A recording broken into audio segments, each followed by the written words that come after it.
Hey, coaches, right out before I start this video, I want to just remind you, if you haven't subscribed to the channel yet, please do so. We're really close to 5,000 subscribers, and that's a big goal for me.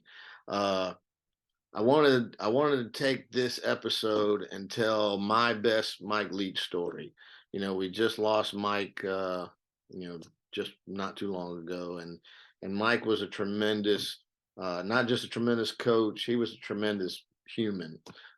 Great sense of humor, uh, friendly, loyal, and always fun to be around, and extremely intelligent and an extremely good football coach. But I had this story, and it's one that I remembered for 25 years now, and I wanted to share it. I just thought it taught, just showed a lot about Mike when he was fairly young. I was probably 22, 23 years old. I was a G at Valdosta State, and Mike was in his early 30s. He was the offensive coordinator there under Hal Mumme. And how we were in winter workouts, maybe winter spring workouts, leading into spring practice, and Hal would have each of the full-time assistants come out at the end of the week. I can't remember if it was Thursday or Friday, and they would give like a motivational talk. And most all the coaches had gone, and they'd all done a great job. You could tell they really put some time and effort into preparing for this thing. And then it was Mike's turn, and it just so happened, when Mike's turn came up, we were like heading into like a long weekend. So everyone was amped up. They were going to have 3 or 4 days off, and then I think we were coming back and pretty quick going to start spring practice after that. So Mike comes out, and we gather everyone up at the end of the workout, and it'd been a pretty brutal workout. It was some kind of sprint. John Conisett was our strength coach, and it was some kind of sprint workout, and it was pretty brutal. And you probably had 100 or more people there. It was all the players, all the GAs, all the support people, the athletic trainers and the managers. There were a lot of people there, and they were all kind of in a group there, and the kids were kind of they were kind of wired up. They're getting ready to get off for the weekend. They were probably having their plans, and there's a lot of talking in the huddle. There wasn't they didn't get right quiet for Mike to start talking. They were kind of talking. Even the trainers and the GAs were probably a little talkative because everyone had this feeling that, okay, we were about to have some time off, and Mike started talking, and he was talking about the discipline of winning championships. And he started out and he told this Clint Eastwood story, and I still remember the day he was talking about the little brown cigarettes that Clint Eastwood used to smoke in the cowboy movies. And you weren't sure if it was a cigarette or if it was a cigar. And I remember I'm standing there, I'm trying to learn everything I can from him. And I can remember standing there thinking, do these kids even know what he's talking about? Are they familiar with Clint Eastwood? That was kind of I don't know if their age group watched a lot of Clint Eastwood movies, but I knew exactly what he was talking about with those little brown cigar things. And then he started telling stories.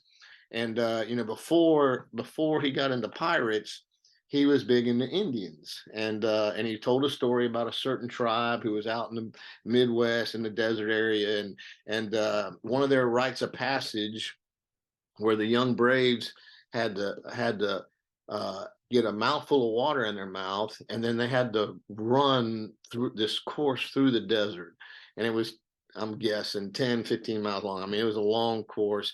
And when they made it all the way back, when they circled all the way back, they had to spit that water out of their mouth. So they had to prove that they had the discipline to run this long course through the desert and not drink that water that was in their mouth. So that was the gist of the story. And that his whole talk was about the discipline of winning championships. But to me, the thing that stuck in my mind all these years was the reaction from the kids.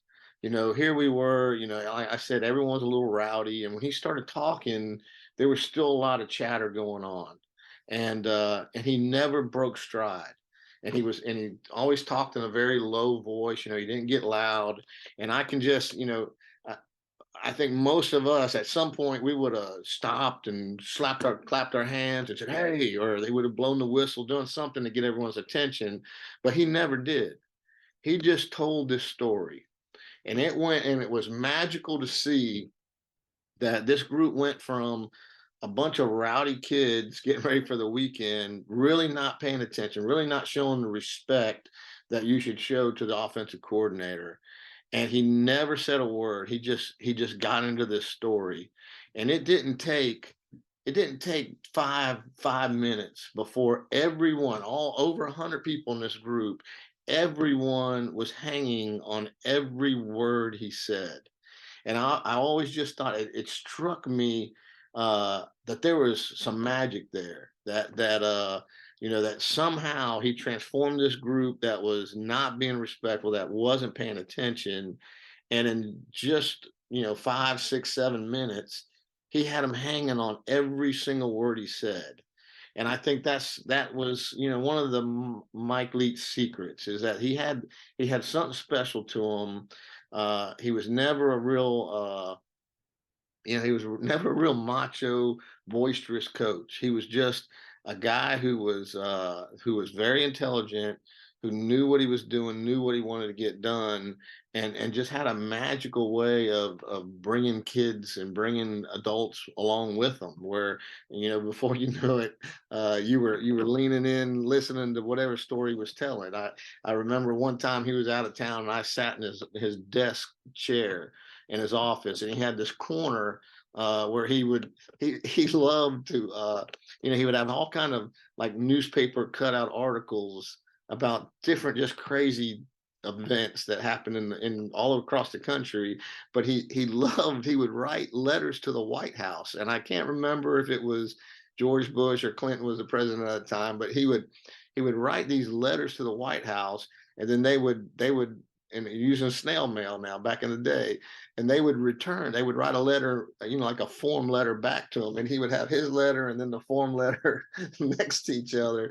And he got a kick out of constantly writing letters to the White House about whatever topic. They were always obscure, nonsensical topics. And but he had a kind of a weird sense of humor, but he was real funny.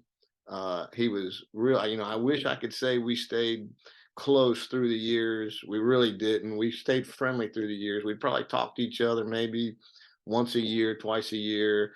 It'd probably been 10 years since I'd been somewhere. I think we were at Howe's Clinic about 10 years ago in Texas was the last time I was personally with him.